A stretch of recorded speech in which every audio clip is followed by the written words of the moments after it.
Agora sim, checando o nosso microfone, está ok. A imagem está boa? Está bom assim? Vamos à nossa live de hoje.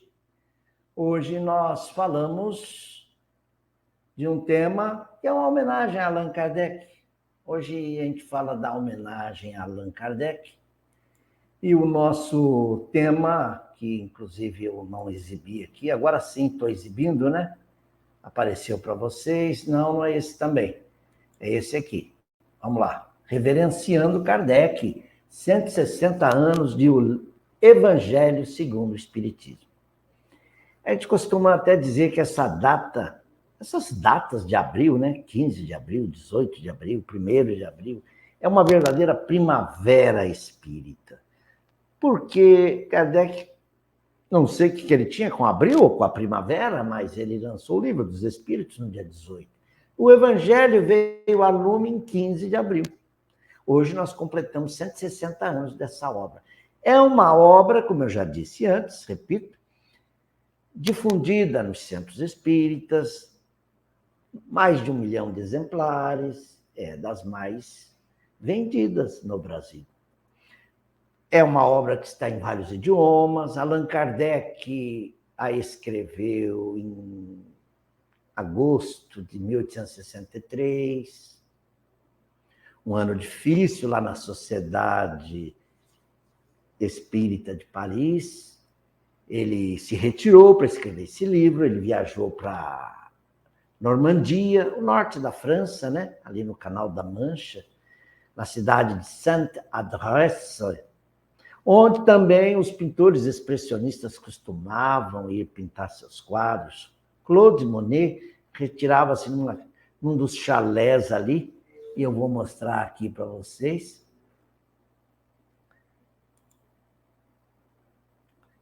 Claude Monet se refugiava ali também para pintar os seus quadros, né? Lindos, uma cabana como essa. Aí, que bonito. Santa Adresse. E foi aí que Allan Kardec começou a escrever, enquanto Madame Kardec ficava lá na Sociedade Parisiense, tocando os trabalhos administrativos, mediúnicos, doutrinários. E é curioso que, enquanto Kardec, lá na cabana dele, lá em Santa Adresse, estava recolhido, escrevendo, os dois comunicavam entre si, mandavam muitas correspondências, hein? Precisava ter um correio muito bom lá na França, porque a Madame Kardec escrevia até para dizer que não tinha nada para dizer. Isso que é um casal super afinado, né? Madame Kardec escrevia cartas muito delicadas, muita doçura. Então, hoje nós podemos ter acesso a esse material. Agora que abriram o baú total lá do Canuto de Abreu, agora que os arquivos lá da Biblioteca Nacional da França estão abertos via internet, muitos arquivos estão digitalizados, nós estamos tendo contato com muita coisa da vida de Allan Kardec que antes nós não sabíamos. Mas isso que nós vamos dizer hoje não é novidade. A produção dessa obra, o Evangelho, ela mostra a face religiosa de Allan Kardec. Nem vou usar óculos. Mostra aquele lado do homem religioso, o homem ligado com Deus. Que até então nós tínhamos Allan Kardec escrevendo o Livro dos Espíritos, o Livro dos Médiuns, aí um tratado de filosofia, outro tratado de ciência. Ele estava já editando a Revista Espírita.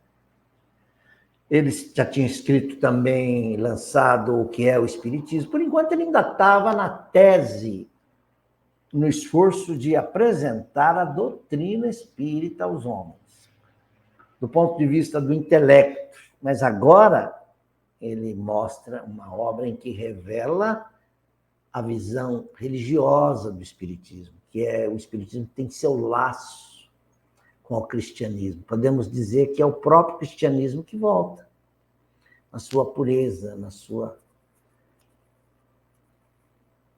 pulcritude, para dizer essa palavra, né? Mas veja o que eu coloquei nesse slide. Dá para ler aí? Os espíritos, enquanto Kardec produzia, eles escreviam: este livro de doutrina terá influência considerável, porque explana questões de interesse capital. Não somente o mundo religioso encontrará nele as máximas de que necessita, como as nações, em sua vida prática, dele aurirão, absorverão, extrairão instruções excelentes. Fizeste bem ao enfrentar as questões de elevada moral prática, do ponto de vista dos interesses gerais, dos interesses sociais e dos interesses religiosos. Né? E a Madame Kardec ia pondo o esposo a ciente dessas mensagens que ela ia recebendo lá, em Paris. Nossa ação, principalmente a do espírito de verdade, é constante ao teu redor, e de tal maneira que não a podes negar. Assim, não entrarei em detalhes desnecessários sobre o plano de tua obra, que, segundo os meus conselhos ocultos, modificaste tão amplamente, tão ampla e completamente. Só para olhar aqui, ó, eu vou tirar aquele banner só para a gente ver o que está aqui. Ó. Com esta obra, o edifício começa a libertar-se dos andaimes e já podemos ver-lhe a cúpula a desenhar-se no horizonte. Bonito, não? Muito bonito. Eu sei que essa obra é muito estudada. Eu mesmo a tenho aqui, uma edição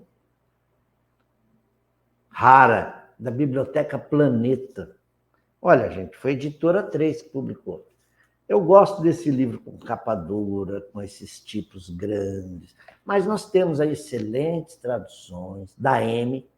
Não posso deixar de falar da Editora M, a Editora Mensagem Esperança de Capivari, na qual e onde eu tenho colaborado como revisor, como preparador de originais, como avaliador também, tenho essa responsabilidade de avaliar uma obra, se ela está conforme o pensamento kardeciano, as orientações doutrinárias, embora minha palavra não seja a última, e é bom que assim seja, eu não tenho a verdade comigo absoluta. Outras pessoas também leem e dão seu parecer.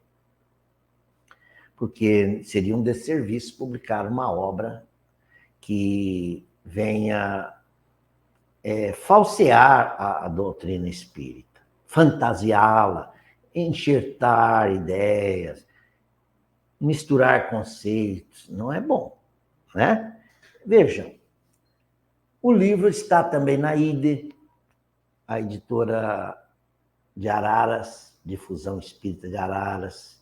O livro teve tradução belíssima e muito completa de Herculano Pires, que é a que eu tenho aqui. Herculano Pires adicionou notas de rodapé, comentários assim que ele achou interessante acrescentar, mas sem adulterar o pensamento do autor. Aliás, uma ocasião aí, nos anos 60, 70, uma editora tentou simplificar a linguagem de Allan Kardec, que já é clara e concisa, e complicou, pôs um dado que não era correto, distorceu as palavras do mestre de Lyon. Por isso, Herculano Pires e Chico Xavier se levantaram em nome da fidelidade kardeciana e apontaram o erro e fizeram uma nova edição. Uma edição que se tornou emblemática. E vejam, Nós vamos falar mais disso, mas vamos deixar um pouquinho para frente. O que eu tenho mais aqui que eu queria mostrar aqui para vocês? Ah, sim. O prefácio da obra. É isso? O prefácio não está aqui? Está sim. O prefácio que Kardec usou aí na obra é uma mensagem do Espírito de Verdade. Eu acho que ele não poderia ter escolhido o melhor texto. Vejam. Espera aí, gente, eu acho que eu estou mal enquadrado aqui. Vamos nos enquadrar melhor. Melhorou? Acho que agora sim, né? Olha, eu vou tentar ler com vocês aqui o prefácio, porque ele merece até ser decorado. Os Espíritos do Senhor, que são as virtudes dos céus, como um imenso exército que se movimenta, ao receber a ordem de comando, espalham-se sobre toda a face da terra. Olha que bonito. Semelhantes a estrelas cadentes, vêm iluminar o caminho e abrir os olhos aos cegos. Eu vos digo, em verdade, que são chegados os tempos em que todas as coisas devem ser restabelecidas no seu verdadeiro sentido, para dissipar as trevas, confundir os orgulhosos e glorificar os justos. As grandes vozes do céu ressoam como o toque de trombeta, ou da trombeta, e os coros dos anjos se reúnem. Homens, nós vos convidamos ao divino concerto. Que vossas mãos tomem a lira, que vossas vozes se unam e, num hino sagrado, se estendam e vibrem de um extremo do universo ao outro.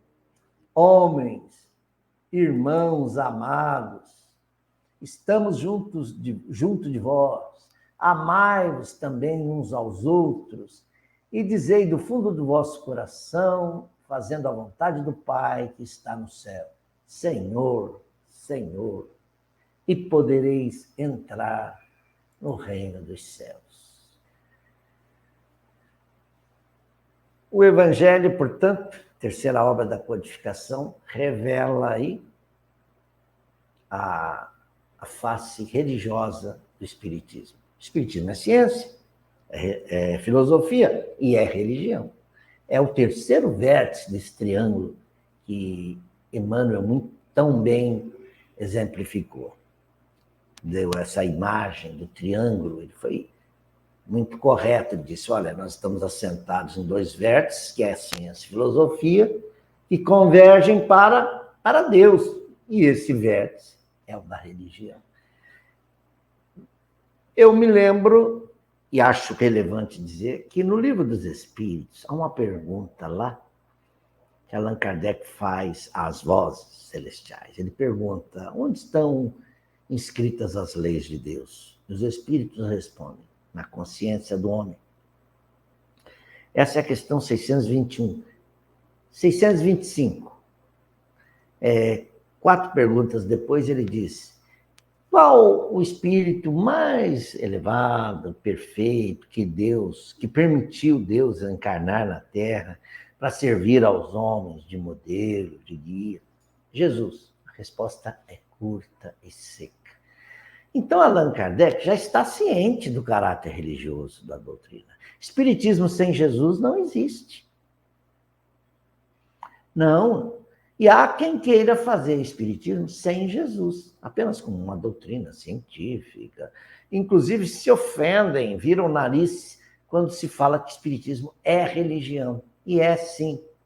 E Allan Kardec o disse.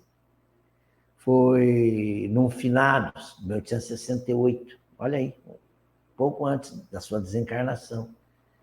No 1º de novembro, um dia de finados, ou 2 de novembro, lá no Père Lachaise, ele fez um discurso no qual ele falou, o espiritismo é sim religião, e nós nos ufanamos disso.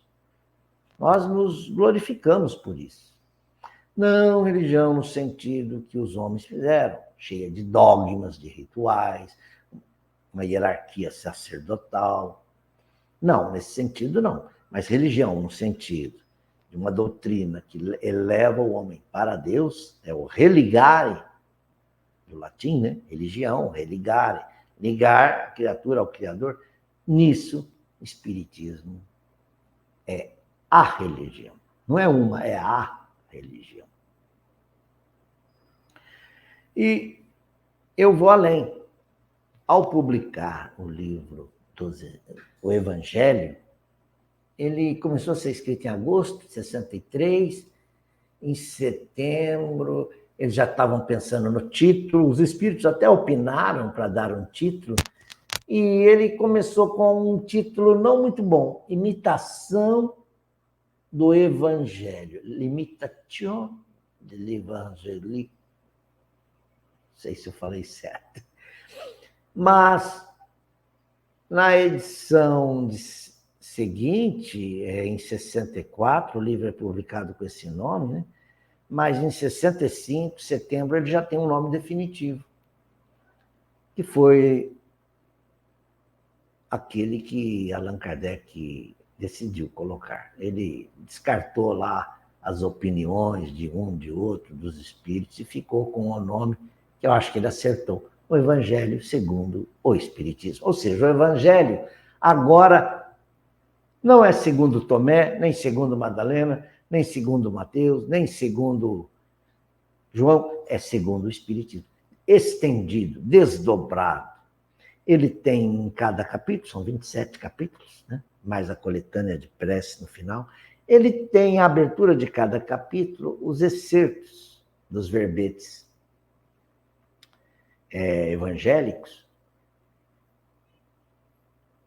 Ele os comenta e os espíritos também acrescentam as instruções. É uma beleza de obra, quem ainda não folheou.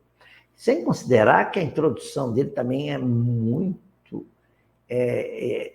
esclarecedora. Antes de escrever propriamente o Evangelho, Allan Kardec falou que eram os zelotes, os publicanos, o que eram saduceus, fariseus. Ele deu uma geral sobre essas denominações da época, a cultura local, a classificação ali das doutrinas dentro do próprio judaísmo. Você tinha o saduceu, você tinha o fariseu, você tinha o levita, tinha o samaritano, ele fala sobre o samaritano. E ainda de quebra nos dá uma síntese do pensamento de Sócrates e Platão, que ele chama de precursores do Espiritismo. Tá bom por hora? Tá bom assim? Tá bom para você? Como dizem aí, né? Como dizem por aí, tá bom para você? Então tá aí, essa folhinha aqui, eu fiz questão de colocar, porque quando nós comemoramos os 150 anos do Evangelho, a USE publicou uma folhinha, um calendário permanente. Já viram esses calendários? Que você pode pregar na parede e usar todos os anos. Em cada mês do ano, era um pensamento do Evangelho. Nossa, nós vendemos essas folhinhas, levantamos dinheiro para a USE, e acho que fizemos um bom negócio, porque todo mundo ganhou com esse belíssimo calendário. Eu não sei se a USE, deste ano, fez alguma coisa, está fazendo algo para comemorar os 160 anos. Mas, com certeza, se não for agora, em junho vai fazer alguma coisa, não é? Porque sempre essas efemérides estão aí para serem lembradas, não é? Muito bem, aí está o busto de bronze de Allan Kardec, lá no Dolmen, em Père Lachaise, né? O cemitério em Paris. Mais Allan Kardec. Enfim, eu quero agora compartilhar, vamos ver se eu consigo compartilhar. Eu quero compartilhar com vocês aqui um artigo de César Perry. César Perry, como escreve o César, hein? Parabéns, César. Você é médico, cirurgião, bucomaxilar, deu aula na Unesp, mas jornalista você é também, com certeza, viu? Eu via o César Perry, ex-presidente da FEB, ex-presidente da USE, nos eventos, ele com o seu laptop, ele já ia escrevendo, já ia fazendo a matéria. Ele está participando do evento, ele já está escrevendo, em seguida ele já publicou. Então, ele, quando me viu dirigindo lá, o dirigente espírita da USE, ele dizia: ô Rubens, você não publicou meu artigo? Ele ficava meio bravo. Aí eu dizia: mas César, se eu publicar o seu artigo, que tem 4, 5 laudas, a ele aqui. Se eu publicar o seu artigo, meu caro, não vai sobrar nada. O jornal tem 12 páginas, imagina. Eu posso fazer uma síntese dele. Escreva 2.000 toques, por favor. Agora, no site, sim, no site nós podemos colocar os seus artigos todos. E o César sempre produzindo, mas produzindo assim de uma maneira... Mas eu vou mostrar para vocês que nesse artigo, que já está no Boletim de Ismael desde ontem, eu vou mostrar para vocês que ele, olha lá, às vésperas dos 160 anos do livro O Evangelho, é oportuna lembrança. Ele está sempre valorizando as nossas datas espíritas. E ele fala aqui, olha lá, foi intitulada como Imitação do Evangelho, não é? Ele fala também que em agosto de 63, Allan Kardec estabeleceu-se em Saint-Adresse, litoral da Normandia, pitoresca cidade imortalizada nas telas de Monet, alugou uma cabana de praia e, em isolamento, livre de qualquer outra preocupação, ele começou a escrever a obra. A dedicada esposa Amélie acompanhou-o nos primeiros dias e depois retornou a Paris para continuar lá à frente da Sociedade de Estudos Espíritas. E ambos trocando assídua correspondência. Meses depois, em abril de 64, a livraria Denty, localizada no Palais Royal, lançou a Imitation de l'Évangéliste selon l'Espiritisme. Na revista espírita daquele mês, a primeira matéria informava sobre os objetivos dessa obra. Essa obra é para uso de todos, cada um pode aí colher os meios de conformar sua conduta à moral do Cristo. Está vendo? Qualquer um pode. Dias depois, em 1º de maio, a Igreja Católica incluiu todas as obras de Kardec no Index Librorium Prohibitorum. Na revista de agosto de 64, Kardec comenta que assinantes lamentaram não haver encontrado em nossa imitação uma prece especial para uso habitual. E Kardec anota: o mais perfeito modelo de concisão, no caso da prece, é sem contradita a oração dominical, verdadeira obra-prima de sublimidade na simplicidade. O autor, então, dizia isso, atendendo aos seus leitores. E ainda, os espíritos, é uma luz mais brilhante que vos vem clarear a marcha, ou clarear vossa marcha. Eu acho tudo muito interessante. Até que, então, em abril, de 64, lançada a obra na 10ª edição francesa, Joaquim Carlos Travassos, aqui no Brasil, publicou em 1876. Quer dizer, 12 anos depois, né? 12 anos depois. No Brasil, a versão mais difundida é a de Guilhom Ribeiro, da 3ª edição francesa. Na abertura, nós falamos aí da mensagem do Espírito de Verdade. Enfim, tá aí. Quem quiser ler mais sobre esse artigo do nosso querido César Perry, entre lá no nosso blog do Ismael e vejam. E vejam. E vejam lá o artigo completo do César Perry, que ele traz ao final uma coletânea de preces. Vocês viram aí que as pessoas estranharam não estar lá a prece do Pai Nosso. Pô, essa daí é ó concurso. As preces que Kardec coloca lá no final do Evangelho são 27 capítulos, né? O último é o Pedi e Obtereis. Ele discorre sobre a importância da prece, o valor da prece.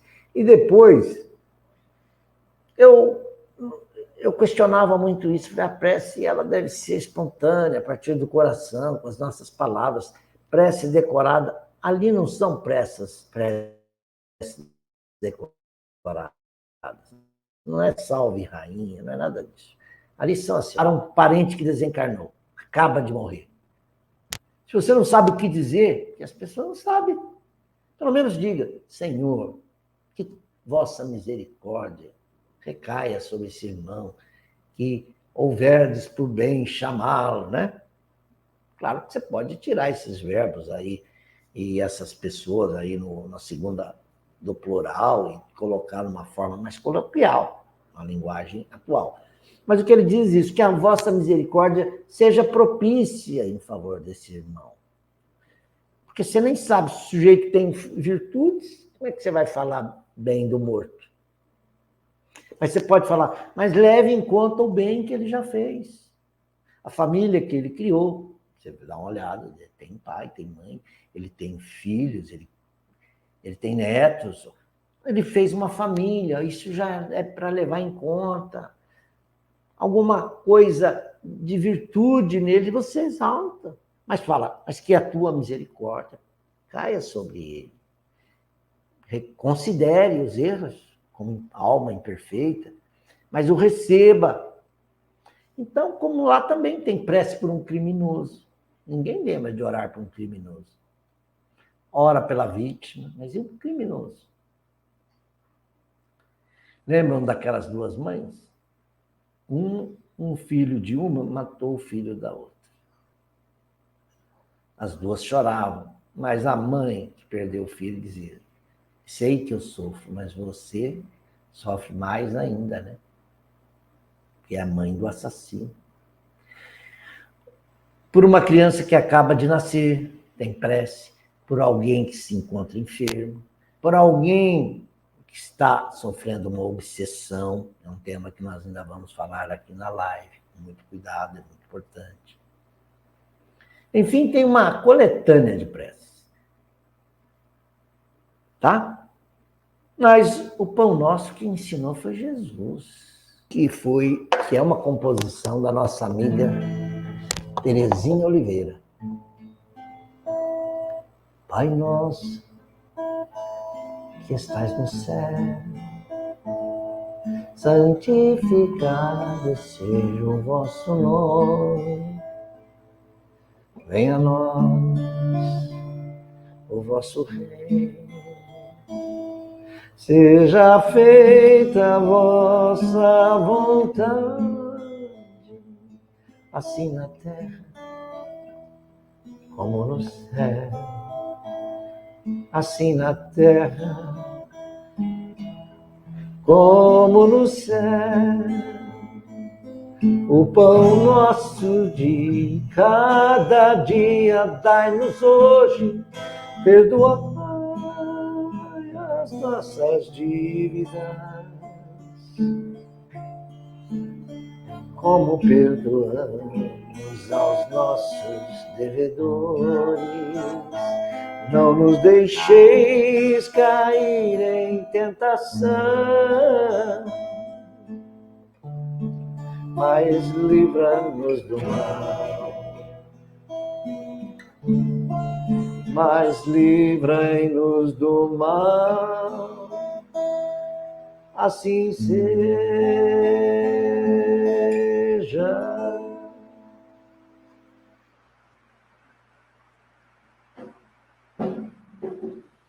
começou a chover. Dá para ouvir a chuva? Ficou até bonita essa nossa prece cantada. E nós vamos encerrando.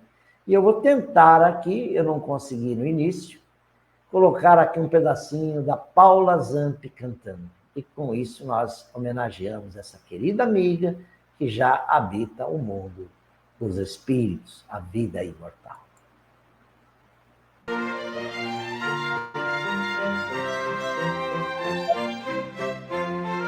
Se Deus quiser. Tchau.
E Davi subiu a montanha. Pega assim, ó. Bate nós já estamos sobre a...